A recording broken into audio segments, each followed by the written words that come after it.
Hello friends, welcome to Dheena's channel. இன்றைக்கி நம்ம சேனலில் ஒரு சூப்பரான புட்டிங் ரெசிபி தாங்க பார்க்க போகிறோம். இது வரைக்கும் நம்ம சேனலில் நிறைய புட்டிங் ரெசிபி போட்டிருக்கோம். இப்போ வாழைப்பழம் வச்சு நம்ம ஒரு புட்டிங் பண்ண போகிறோங்க. வாங்க எப்படி பண்ணலான்னு பார்க்கலாம். இப்போ ஒரு மிக்ஸி ஜார் எடுத்துக்கலாங்க. அதில் ஒரு 2 வாழைப்பழம் இந்த மாதிரி கட் பண்ணிவிட்டு சேர்த்துருக்கேன். நல்லா பழுத்த வாழைப்பழமாக எடுத்துருக்கேங்க. இது கூடவே ஒரு 2 முட்டையும் நம்ம சேர்த்துக்கலாம்.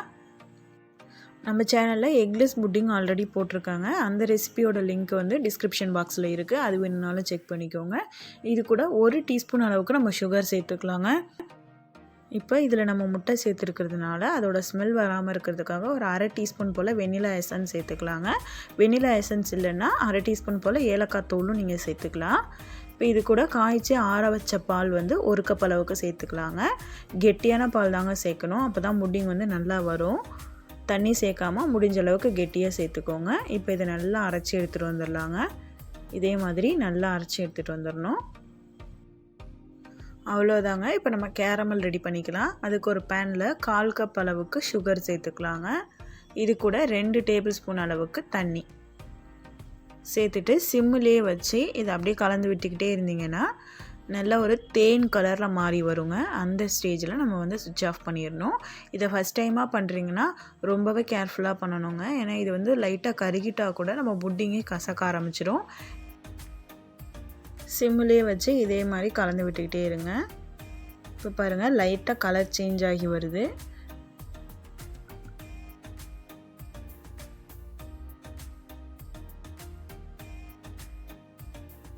இந்த மாதிரி ஒரு தேன் கலரில் வரும்போது நம்ம ஸ்டவ் ஆஃப் பண்ணிவிட்டு உடனே நம்ம புட்டிங் எதில் பண்ண போகிறோமோ அதில் சேர்த்துடணுங்க. இல்லைனா திக்காயிடும் அதுலேயே.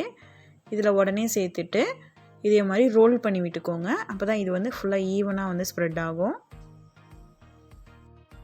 அவ்வளோதாங்க, கேரமலும் ரெடி பண்ணியாச்சு. இப்போ அப்படியே ஒரு 2 நிமிஷம் நம்ம விட்டோன்னா நல்லாவே செட் ஆகிடுங்க. இப்போ பாருங்கள், நல்லா செட் ஆகிடுச்சு. இப்போ நம்ம அரைச்சி வச்சுருந்ததை இதில் சேர்த்துக்கலாம்.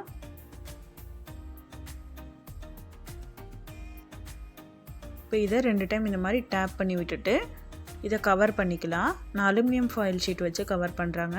இது இல்லைனாலும் பரவாயில்ல. இதுக்கு ஏற்ற மாதிரியான மூடி போட்டு நீங்கள் மூடி வச்சிட்டாலும் நல்லாவே வெந்து வந்துடுங்க. இல்லை டிஃபன் பாக்ஸில் பண்ணுறீங்க அப்படின்னாலும் அதோட மூடியை போட்டு நம்ம மூடிட்டாலும் கரெக்டாக இருக்கும். இப்போ அவ்வளோதாங்க. இதை எப்படி ரொம்ப வேக வைக்கிறதுன்னு பார்க்கலாம். ஒரு கடாயில் கொஞ்சமாக தண்ணி சேர்த்து இந்த மாதிரி ஒரு ஸ்டாண்ட் போட்டிருக்காங்க. இதுக்கு மேலே நம்ம ரெடி பண்ணி வச்சுருந்த இந்த புட்டிங் டின்னையும் இதில் வச்சுட்டு இதை மூடி போட்டு லோ ஃப்ளேமில் வச்சு ஒரு 40 நிமிஷம் வேக வச்சுக்கலாங்க.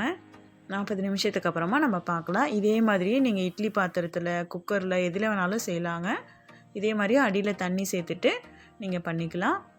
இப்போ பாருங்கள், ஒரு 40 நிமிஷம் ஆயிடுச்சுங்க. நான் ஓப்பன் பண்ணி பார்க்குறேன். 40 நிமிஷத்துலேயே கரெக்டாக வெந்துடும். இப்போ இதை நம்ம வெளியில் எடுத்துகிட்டு ஒரு டைம் செக் பண்ணி பார்த்துடலாங்க, நல்லா வெந்திருக்கான்னு. இதே மாதிரி நைஃப் வச்சு இப்படி வந்து நீங்கள் குத்தி பார்த்தீங்கன்னா அதில் வந்து மாவு ஒட்டாமல் வரணும். அப்போ தான் நமக்கு வெந்திருக்குன்னு அர்த்தம். இப்போ நல்லாவே வெந்துருச்சுங்க. இப்போ இதை 1 மணி நேரம் போல் நல்லா ஆற விட்டுடலாம். நான் இதை 1 மணி நேரம் போல் ஃப்ரிட்ஜில் வச்சு தாங்க எடுத்துகிட்டு வந்திருக்கேன். நான் புட்டிங்னாலே ஜில்லுன்னு சாப்பிடும்போது ரொம்ப சூப்பராக இருக்கும். இப்போ இதோட ஓரங்கள் எல்லாத்தையும் இதே மாதிரி நம்ம எடுத்து விட்டுக்கலாங்க. இப்போ இது ஒரு பிளேட்டுக்கு மாற்றிக்கலாங்க. மேலே ஒரு பிளேட்டை வச்சு அப்படியே நம்ம கவுத்தணும் அப்படின்னா அழகாக வந்துடும். பாருங்கள், இதே மாதிரி 2 டைம் தட்டி விட்டுட்டு இது நம்ம எடுத்துடலாங்க. பாருங்கள், ரொம்பவே சூப்பராக வந்துடுச்சு. ரொம்பவே சிம்பிளான ஒரு புட்டிங் தாங்க இது. இதுக்கு மேலே டெக்கரேஷனுக்காக நான் கொஞ்சமாக புதினா தழையும் செரியும் வச்சுருக்கேங்க. இப்போ இதை நம்ம கட் பண்ணிடலாம். பாருங்கள், எவ்வளோ சூப்பராக கட் பண்ண வருதுன்னு. டேஸ்ட்டும் ரொம்பவே சூப்பராக இருக்குங்க. கண்டிப்பாக வாழைப்பழம் இருந்துச்சு அப்படின்னா இந்த புட்டிங்கை ஒரு டைம் செஞ்சு பாருங்கள். ட்ரை பண்ணி பார்த்துட்டு உங்களுடைய ஃபீட்பேக்ஸை எனக்கு கமெண்ட் செக்ஷனில் கமெண்ட் பண்ணுங்கள். இந்த வீடியோ உங்களுக்கு பிடிச்சிருந்தா லைக் பண்ணி ஷேர் பண்ணுங்கள். மறக்காமல் நம்ம சேனலில் புதுசாக பார்க்குறீங்கன்னா சப்ஸ்கிரைப் பண்ணிக்கோங்க. இதேமாதிரி வேறு ஒரு இன்ட்ரெஸ்டிங்கான வீடியோஸோடு உங்களை வந்து மீட் பண்ணுறேன். Thank you friends.